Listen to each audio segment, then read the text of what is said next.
धार्मिक मान्यताओं के अनुसार भगवान राम ने अपने छोटे भाई लक्ष्मण को गोमती नदी के किनारे का ये क्षेत्र भेंट में दिया था, जहां पर उन्होंने अपनी राजधानी स्थापित की थी। लक्ष्मण ने इस शहर को लक्ष्मण नगरी या फिर लक्ष्मणपुरी का भी नाम दिया गया, इस नाम से भी संबोधित किया गया था लंबे वक्त तक।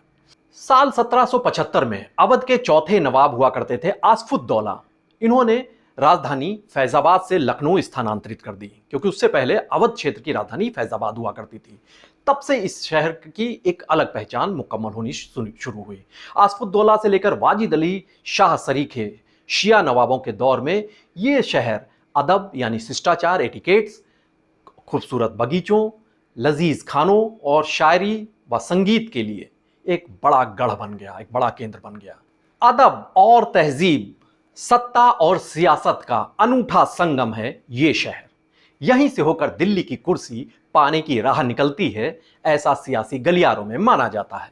इस सीट से पूर्व प्रधानमंत्री जवाहरलाल नेहरू की बहन सांसद बनी, तो पूर्व प्रधानमंत्री अटल बिहारी वाजपेयी यहां से 5 बार सांसद चुने गए। ये बीजेपी का गढ़ माना जाता है। अभी यहां के सांसद देश के रक्षा मंत्री के पद पर आसीन है। इस शहर की एक विधानसभा सीट पर भी इस बार उपचुनाव हो रहे हैं, संसदीय चुनाव के साथ। नमस्कार, मैं हूं ज्ञानेश शुक्ला। यूपी के ज्ञान में आपका हार्दिक स्वागत है और आज हम बात करेंगे सूबे की सर्वाधिक महत्वपूर्ण शहर लखनऊ संसदीय सीट के बारे में।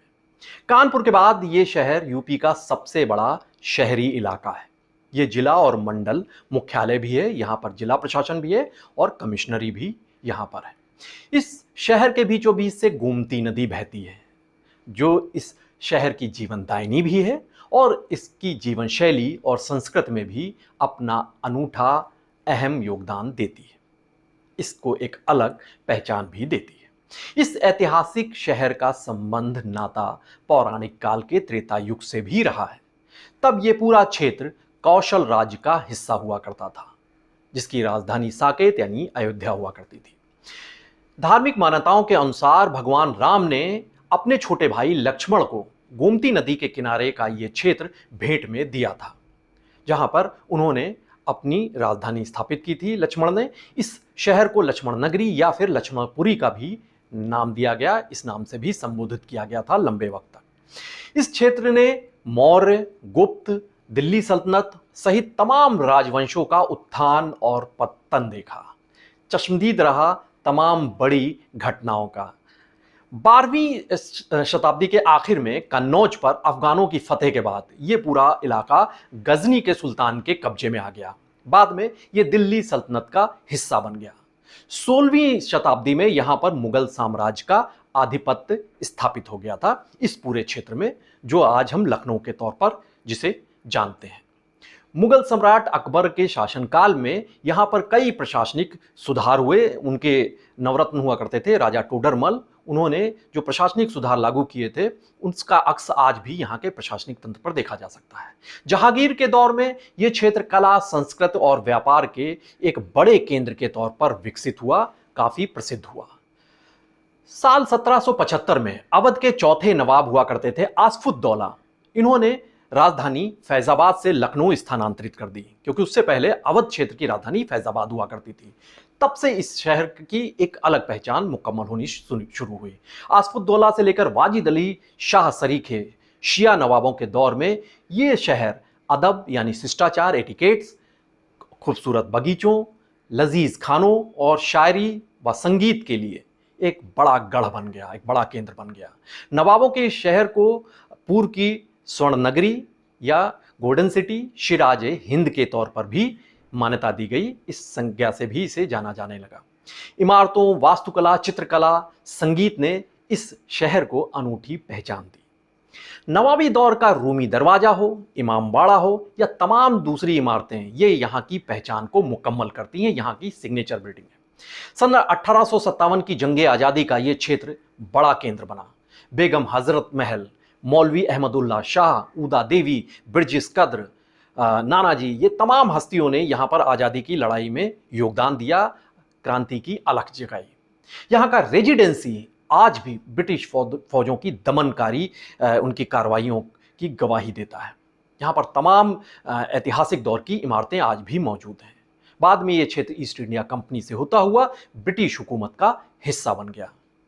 साल 1902 में नॉर्थ वेस्ट प्रोविंस का नाम बदला गया और इसे United province of Agra and Awadh नाम दिया गया। साधारण बोलचाल की भाषा में इसे यूपी कहा गया, उत्तर प्रदेश। साल 1920 में इस यूनाइटेड प्रोविंस की राजधानी को इलाहाबाद से लखनऊ शिफ्ट कर दिया गया, स्थानांतरित कर दिया गया।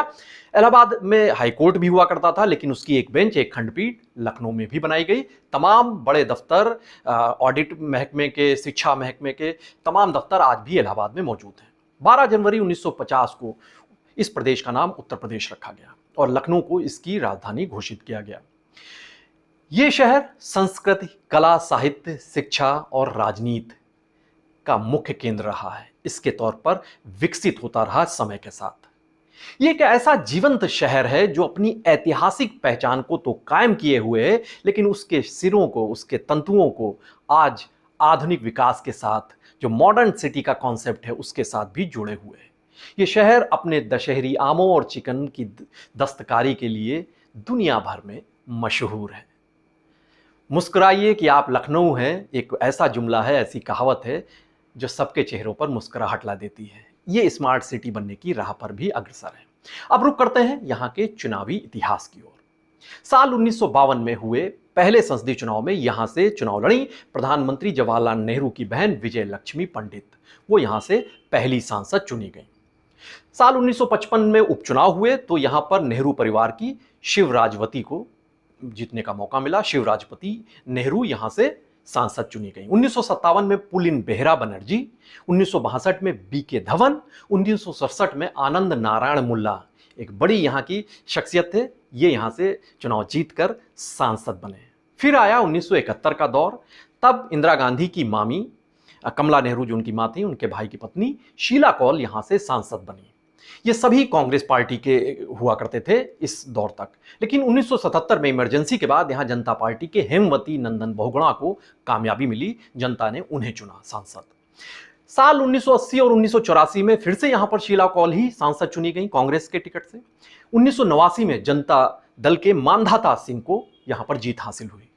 बस इसके बाद से यहाँ का चुनावी परिदृश्य बदल गया, चुनावी इतिहास एक कायम हो गया, क्योंकि यहाँ पर ये बीजेपी का अजय दुर्ग बन गई ये संसदीय सीट। 1991 के बाद से 2004 तक हुए 5 संसदीय चुनाव में यहाँ पर पूर्व प्रधानमंत्री दिग्गज नेता अटल बिहारी वाजपेयी सांसद चुने गए। लगातार बिना किसी अवरोध के चुनाव जीतते रहे। उनके मुकाबले में कई सितारे आए, फिल्मी सितारे, सियासी हस्तियां आईं, लेकिन सबको करारी हार का सामना करना पड़ा अटल बिहारी वाजपेयी के सामने। लखनऊ की जनता ने इतनी मोहब्बत उन पर लुटाई अटल बिहारी वाजपेयी पर।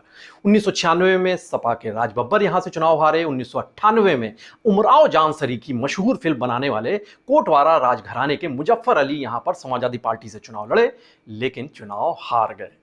1999 में कश्मीर के राजघराने के कर्ण सिंह, डॉक्टर कर्ण सिंह सरीखा, दिग्गज ये कांग्रेसी नेता हुआ करते थे, ये भी यहां चुनाव लड़ने आए, लेकिन अटल के सामने चुनावी पटखनी खा गए। 2009 में अटल बिहारी वाजपेयी के अस्वस्थ होने के बाद उनके प्रतिनिधि के तौर पर यहां पर जनता ने लालजी टंडन को चुनाव जिताकर संसद तक भेजा, क्योंकि लालजी टंडन ने यही कहा था कि मैं अटल बिहारी वाजपेयी का एक प्रतिनिधि हूं, नुमाइंदा हूं, इसलिए मुझे सपोर्ट कीजिए, और जनता ने उन्हें समर्थन दिया। 2014 के बाद से यहां पर बीजेपी की कमान संभाली राजनाथ सिंह ने। उन्होंने कांग्रेस की प्रत्याशी रही उस वक्त की रीता बहुगुणा जोशी, उन्हें 2,72,749 वोटों के मार्जिन से चुनाव हरा दिया था। तब मशहूर कॉमेडियन जगदीप, फिल्म दुनिया के, इनके बेटे बॉलीवुड के अभिनेता जावेद जाफरी भी चुनाव लड़े थे आम आदमी पार्टी से, लेकिन उन्हें जनता ने यहां पर एक तरीके से नकार दिया, ठुकरा दिया, उनकी जमानत तक जब्त हो गई थी। इस कॉमेडियन के चेहरे से यहां लखनऊ में मुस्कुराहट गायब हो गई थी। इस चुनावी जीत के बाद राजनाथ सिंह केंद्रीय गृह मंत्री बने थे। साल 2019 के जब चुनाव आए तो राजनाथ सिंह ने समाजवादी पार्टी की प्रत्याशी और फिल्मी स्टार शत्रुघ्न सिन्हा की पत्नी पूनम सिन्हा उनके मुकाबले में थी, उन्हें 3,47,302 वोटों के बड़े मार्जिन से शिकस्त दे दी इस संसदीय सीट पर। कांग्रेस के आचार्य प्रमोद कृष्णम, जो अब बीजेपी के साथ आ गए हैं, उस वक्त वो कांग्रेस से चुनाव लड़े थे, 1,80,011 वोट पाए थे और तीसरे पायदान पर जा टिके थे।